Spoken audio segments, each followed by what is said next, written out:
내가 이렇게 뭔가를 만들어내가지고 테스트를 했더니 데이터가 좋다. 이게 데이터로 입증이 돼야 됩니다. 아이디어에 되게 집착해요. 이 아이디어 진짜 괜찮지 않아? 근데 실현 가능성은 제로야. 창의성보다도 더 중요한 게 비즈니스 임팩트인 것 같아요. 오늘의 주제는 실리콘밸리 한국인 편입니다. 함께 이야기 나누신 분 소개하도록 하겠습니다. 안녕하세요. 안녕하세요. 안녕하세요. 그럼 구글에서는 약간 뭔가 고가 같은 것들 있잖아요. 이런 것들이 어떻게 좀 평가되고 정당하게 돼요? 일이란 건 딱 두 가지 나뉘는 것 같아요. 단순하게 나누면 정말 일을 잘하느냐와 인간관계를 잘하느냐. 보통 한국에서 보통 기업에서 얘기하는 게 라인을 잘 탔냐, 주로 자신은 이런 말을 많이 하잖아요. 그렇죠. 사실 구글에서는 이런 것들이 좀 어떻게 적용하는지. 물론 정치인은 대기업에 이상 존재하지 않을 수는 없어요. 예를 들어서 뭐 라인 타는 거 네. 이런 것도 한국에서는 라인 타는 거를 조금 나 일하겠냐 라고 얘기하는 거를 되게 조심스러워하고 좀 이렇게 덜 꺼려 하잖아요. 그렇죠. 근데 미국에서는 물론 그렇게 난 일하겠냐라고 얘기하지는 않지만은 이 사람이 절로 가면은 다른 밑에 아래 있던 사람들까지 데리고 가는 경우 되게 많아요. 같이 일했던 사람들이 편하기 때문에 그냥 대놓고 끌어오는 거죠. 그래서 어떤 팀은 윗사람이 중국인일 때 아래 사람이 다 중국인인 경우 되게 많아요. 네, 되게 많지는 않지만 그런 팀도 봤어요. 고과에 대한 거를 보통 우리나라에서는 매니저가 너 잘했어 못했어 이렇게 하잖아요. 여기서는 그러지 않아요. 여기서는 본인이 고과 시즌이 오면은 내가 뭘 했냐를 이렇게 싹 정리를 하고 그리고 내가 그동안 같이 일했던 사람들의 피드백을 싹 받아요. 그런 다음에 어느 정도 다큐멘트가 이렇게 만들어지잖아요.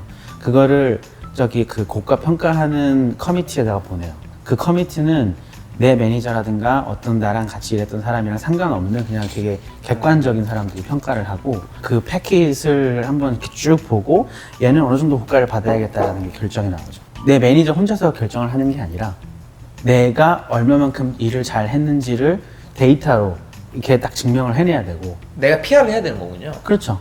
거의 뭐 내 포트폴리오 작성을 하듯이 분기마다 이렇게 쭉 작성을 해야 돼요. 그런 측면에서 그런 얘기를 했구나. 아니 제가 이번 여행을 고등학교 동창인 아마존에 다니는 친구랑 같이 왔는데 그 친구가 한국인들이 글로벌 기업 취업했을 때 꼭 잘해야 되는 것 중에 하나로 자기가 했는 것들을 잘 어필하는 게 너무 중요하다 이런 얘기 하는 거예요. 뭐 굳이 뭐 그렇게까지 이게 중요하다고 얘기해야 될 건가 싶었는데 되게 중요한 거군요. 그렇죠. 본인의 고가를 본인이 어느 정도 보여주는 거니까. 본인이 얼마나 했는지를 결정을 해야 되고 그리고 진급하는 것도 연차가 됐다고 되는 게 아니라 내가 이 정도쯤은 진급할 때가 됐다 라고 생각을 해서 진급 본인이 신청을 해요? 심사해주세요 이렇게 신청을 하죠. 진짜? 네. 회사에서 하는 게 아니라? 네. 물론 그 매니저랑 이렇게 상의를 해가지고 진급할 때가 됐나요? 어떻게 생각하세요? 내가 했던 일? 뭐 이렇게 토론은 하겠죠. 진급이라는 굉장히 중요한 논의조차도 수평적으로 약간 하는.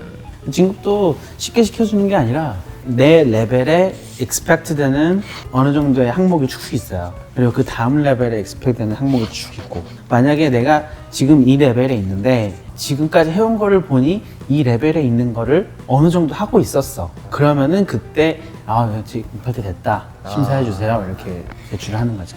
그 평가에 대한 그 파이널 디시전을 뭐 디렉터나 매니저가 하는 게 아니고 이 사람들도 그냥 의견을 주고 그걸 커미티에 넘기면 커미티에서 최종적으로 그 파이널 디시전을 하는 거예요. 그렇죠.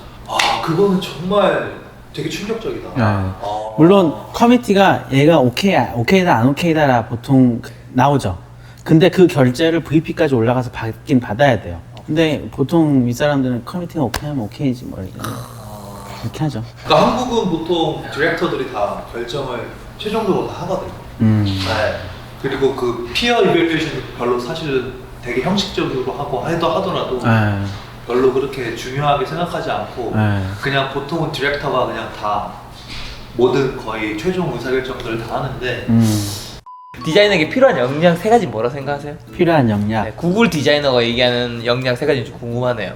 공통적인 것 같아요. 처음에는 일단 디자인을 잘해야 되고 이 디자인을 남한테 잘 어필할 수 있는 능력? 남이랑 잘 이렇게 화합해서 일할 수 있는가? 화합해서. 방금 전에 말한 이제 잘해야 되는 거, 화합하는 거 이해했는데 여기서 어필은 아까 말씀하신 어필이랑 일맥상통한 거예요? 다르죠.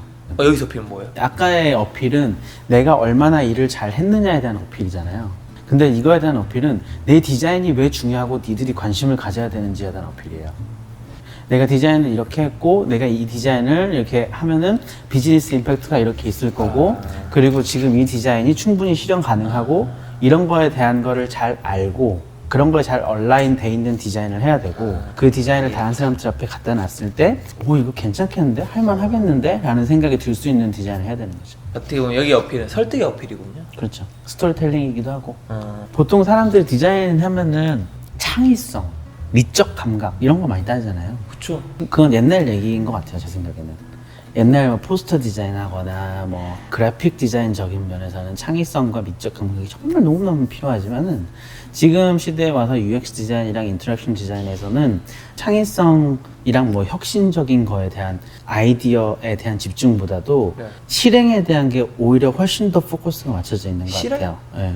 그러니까 내가 디자인을 했으면은 이 디자인을 가지고 어쨌든 프로덕트로 shipping이 돼야 되잖아요.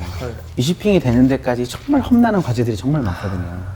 옛날의 디자인 같은 경우는 내가 포토샵에서 이렇게 디자인 해가지고 출력하면은 나오는 게 디자인 결과물이기 때문에 이 실행에 대한 단계가 상당히 간단했었어요. 근데 지금은 구현돼야 될 것도 많고 엔지니어랑 협의도 해야 되고 PM이랑 협의해가지고 이게 비즈니스에 얼마나 임팩트가 있는지 설득을 해야 되고 그런 과정이 너무나 되게 많기 때문에 오히려 옛날보다는 이렇게 실행력 그게 더 중요하게 생각해요.